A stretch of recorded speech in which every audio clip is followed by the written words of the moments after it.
Hello everyone, एक बार फिर से स्वागत है मेरे चैनल पर grow and earn with Rohit.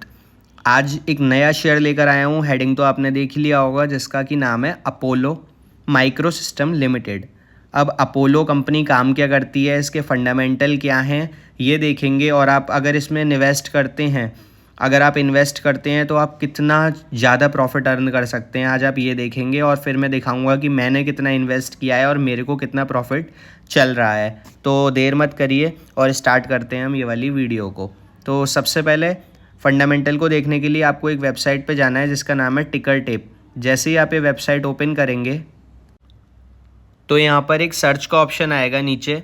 यहाँ पर आप सर्च करेंगे और लिखेंगे अपोलो। तो यहाँ पे दिखाई दे रहा होगा आपको अपोलो माइक्रो सिस्टम्स लिमिटेड, जिसका स्टॉक आज 104 रुपये का शेयर चल रहा है। इसको मैं ओपन कर लेता हूँ। अब सबसे पहले मैं ये देखूँगा कि इस कंपनी ने मुझे एक साल में रिटर्न कितना दिया है। तो 1 ईयर पे अगर मैं क्लिक करता हूँ तो देखूँगा ये 90% तक बढ़ा है, यानी कि इसका लॉन्ग टर्म में ग्रोथ अच्छा है अपोलो कंपनी का। अगर मैं 5 ईयर की बात करूँगा तो मैं देखूँगा इसका पैसा 1400% बढ़ा है, यानी कि इसका ग्रोथ बहुत अच्छा है। और अगर मैं देखूँगा इंफॉर्मेशन टेक्नोलॉजी का काम करती है ये कंपनी, यानी कि इलेक्ट्रॉनिक इक्विपमेंट बनाती है और स्मॉल कैप कंपनी है ये। स्मॉल कैप का मतलब आपको पता ही है कि जो 1000, 2000, 3000, 4000, 5000 करोड़ तक की कंपनियां जनरली स्मॉल कैप के अंदर आती हैं। तो स्मॉल कैप कंपनी का मतलब है कि जिसकी मार्केट कैपिटल वैल्यू कितना हो, लगभग 5000 करोड़। लेकिन इस स्टॉक की रैंकिंग अच्छी है, ये 926 पे रैंक कर रहा है। नेक्स्ट हम चेक करेंगे इसके फंडामेंटल्स को। अब फंडामेंटल में अगर हम देखें तो इसका पी रेशियो जो है सेक्टर का पी, यानी कि ये जो इन्फॉर्मेशन वाली कंपनियां हैं इनके सेक्टर का जो पी चल रहा है वो 36 है। लेकिन इसका पी बहुत ज़्यादा बढ़ा हुआ है 84.15, इसलिए इसका पी रेशियो अच्छा नहीं है अकॉर्डिंग टू मी। नेक्स्ट हम चेक करेंगे इसके फाइनेंशियल एनालिसिस को। तो ऊपर देखिए लिखा हुआ है ओवरव्यू, फॉरकास्ट एंड फाइनेंशियल। तो हम फाइनेंशियल में अगर हम चेक करें इनकम के अंदर तो हम ये देखेंगे कि इसका जो रेवेन्यू है वो इंक्रीज़ हुआ है 2024 में, और इसकी नेट इनकम भी इंक्रीज़ हुई है। रेवेन्यू इसका हुआ है 373 करोड़, पहले था 298।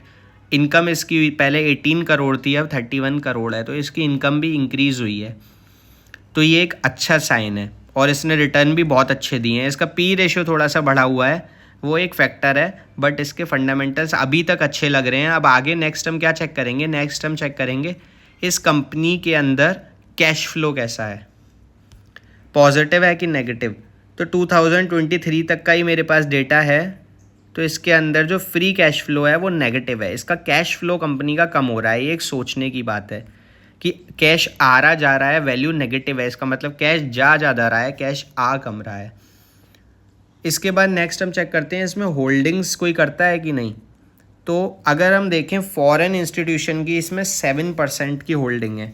कम हो रही है या ज़्यादा हो रही है? फॉरेन इंस्टीट्यूशंस जो हैं FII वो अपनी होल्डिंग्स को कम करते जा रहे हैं, जो कि एक सोचने की बात है। अगर हम प्रमोटर्स की होल्डिंग देखें तो प्रमोटर की होल्डिंग लगभग कांस्टेंट ही बनी हुई है, ज़्यादा फ़र्क इसमें है नहीं। लेकिन फॉरेन इंस्टीट्यूटर की होल्डिंग लगभग 4% या 3.72% कम हुई है। तो ये एक इसका नेगेटिव पॉइंट हो सकता है। नेक्स्ट हम चेक करते हैं कंपनी के ऊपर कर्जा कितना है, इसके ऊपर डेब्ट कितनी है। तो उसके लिए, और डिविडेंड की बात करें, ये कंपनी डिविडेंड नहीं देती है, तो ये एक नेगेटिव पॉइंट है कंपनी के ऊपर। इसके बाद हम चेक करते हैं डेब्ट to equity ratio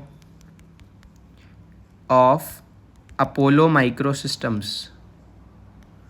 Apollo Micro Systems, इसका डेब्ट टू इक्विटी रेशियो 38.5% है। यानी कि इसका क्या मतलब है, इसका डेब्ट जो है वो 1 से कम है। 38.5 डिवाइडेड बाई 100 करेंगे तो टोटल डेब्ट टू इक्विटी 0.38 है, यानी कि 1 से कम है। इसका मतलब इसके पास कर्जा कम है और इसके पास इक्विटी ज़्यादा है। तो आप देख सकते हैं इसके पास 2 बिलियन रुपए का डेब्ट है, जबकि इसके पास 5.2 बिलियन के शेयर होल्डर की इक्विटी है। इसका ये मतलब है इसका डेब्ट टू इक्विटी रेशियो अच्छा है, 1 से कम है। तो मेरे को तो इसके फंडामेंटल मीडियम लगे, ना ज़्यादा अच्छे लगे ना ज़्यादा बुरे लगे, पर पिछले 5 सालों में इसने रिटर्न अच्छा खासा दिया है तो किसी भी स्टॉक के लिए। लेकिन मैं स्टडी करके आपको समझाता हूँ कि आपको क्या क्या चीज़ों को देखना चाहिए किसी भी स्टॉक को लेने से पहले। अभी आप इसकी और ट्रेंडिंग न्यूज़ पढ़ सकते हैं क्या क्या चल रहा है इस कंपनी में ख़रीदने से पहले इस शेयर को। तो वीडियो कैसी लगी ज़रूर बताइएगा कमेंट में, और ऐसी नई वीडियोस के लिए लाइक और सब्सक्राइब करें और चैनल को आप लोग सपोर्ट करें। तो thank you guys for watching this video and I will see you in next video.